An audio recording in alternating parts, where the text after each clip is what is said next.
It's now time for Trivia Tracks with yours truly, Price Robertson. This edition of Trivia Tracks is brought to you by Beth Smith at Edward Jones and by ProMed Ambulance Services. His impersonation of John F. Kennedy made him the most popular impressionist of his day. Vaughn Meader became a household name of sorts when his album The First Family was released in 1962. He was born in Waterville, Maine during one of the worst floods ever to hit New England on March 20th, 1936. He often said he was born on the night the West Bridge washed out. An only child, Meader lost his father in a diving accident when he was 18 months old. A sometimes unruly and troubled child, Meader was sent to live with his mother in Boston at the age of 5. But she suffered from alcoholism and placed him in a children's home. After shuttling among several schools in Massachusetts and Maine, Meader eventually graduated from Brookline High School in 1953. He enlisted in the Army and was stationed in Mannheim, West Germany as a lab technician. He formed a country music band, the Rhine Rangers, with fellow soldiers, later adding impressions of popular singers to his repertoire. Meader married the German-born Vera Heller in 1955, and upon his return to America, he began a comedy act in New York City, where he discovered his skill at impersonating John F. Kennedy, then a U.S. Senator. With his New England accent naturally close to Kennedy's familiar and often parodied Harvard accent, he needed to adjust his voice only slightly to sound like him. Meader also mastered the facial expressions that allowed him to bear a passable resemblance to Kennedy, who was elected president in 1960. In October 1962, Meader joined writers Bob Booker and Earl Dowd and a small cast of entertainers to record The First Family. The album poked fun at all the events in Kennedy's life before and during his presidency.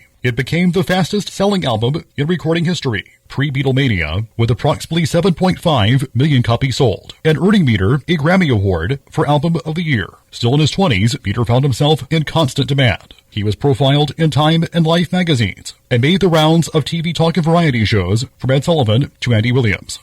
His career success came to an abrupt end after President Kennedy was assassinated in November 1963. The First Family was quickly pulled from stores, and Meader's bookings were canceled. He attempted to take his career in a different direction by performing non-Kennedy related material and released a new album, Have Some Nuts, in early 1964, plus a follow-up titled If the Shoe Fits, released later that year. However, sales for the album were low as public interest in Meader had waned. His career never rebounded, as he was too closely associated with John F. Kennedy. Meader eventually returned to his native Maine, where he resumed performing music and managed to pop. He tried several times to revive his career, but achieved only moderate success. For example, he cameoed in the 1981 comedy album The First Family Rides Again, with Rich Little spoofing Ronald Reagan. Meader's last years were dominated by drugs and alcohol. He died on October 29, 2004, at the age of 68, the victim of COPD. Since his death, Vaughn Meader has been credited for having broken new ground in the area of political humor, particularly in impressions of the President of the United States. In July 2006, nearly 2 years after Meader's death, the independent documentary First Impersonator premiered at the Maine International Film Festival in Meader's hometown of Waterville.